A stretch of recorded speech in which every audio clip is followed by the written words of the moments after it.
how to stop your concealer for creasing. You guys wanted a tutorial, so I'm gonna give you all the makeup artist tea. If you're new here, by the way, my name's Sarah and I like to teach you what mainstream beauty doesn't.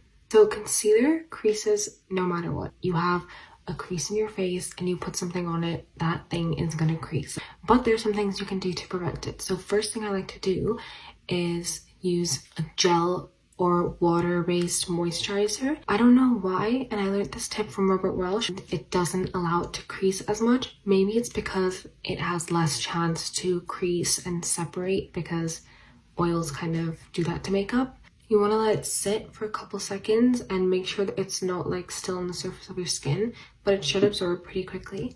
Then you want to take your concealer, use your fingers or whatever you want for this, but I like to take a brush and place it where I want it to be most concentrated first. So the key is to use as little product as possible so it has less of a chance to crease.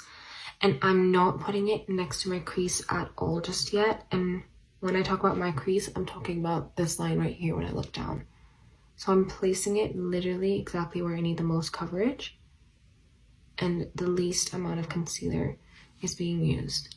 Now I'm going to take my blending brush, and what I'm going to do is I'm going to put my eyes down. I have a mirror here, and with that I'm just going to kind of tap my concealer into place. But the reason I'm looking down is so that my crease is creasing, okay? And when it's already creasing, my makeup can't get in there. If I was looking up, my makeup would be going into my crease.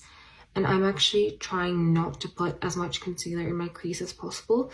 I'm also not going up to my lash line. I used to want to do that when I was younger because I was like, my dark circles start under my lash line. But in fact, when that is super bright, it makes it look a little stark compared to if you didn't put it right up under there. And then you don't feel like you have to do a full glam as well when you don't put all that concealer right under your eyes. Now, I suggest you build up your concealer however much you want when you're doing this step. Now, I'm just gonna look straight like I normally would, and then go ahead and blend it closer to my under eye, because now obviously there's just a crease with no makeup and it's quite obvious. So we're gonna put that makeup into there, but we're using basically what's left and we're not actually applying product to that crease. Therefore, there's less makeup in there and gives it less of a chance to crease. Another hack I learned by, I think it's Vincent Ford, he takes a Q-tip and he actually goes right into that crease to remove any excess product.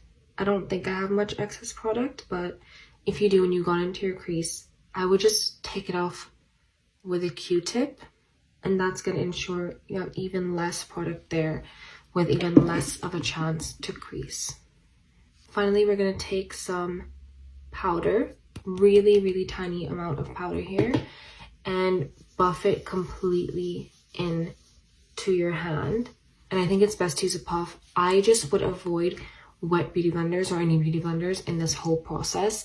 Maybe like a dry sponge, but not something that you have to wet, especially the under eyes, because if there's any water sitting on top of your sponge, it's gonna really mess up your concealer. And because we don't have much product in that crease, this is not going to be adding like too much of a cake into that crease, and it's not going to have so much of a chance to crease.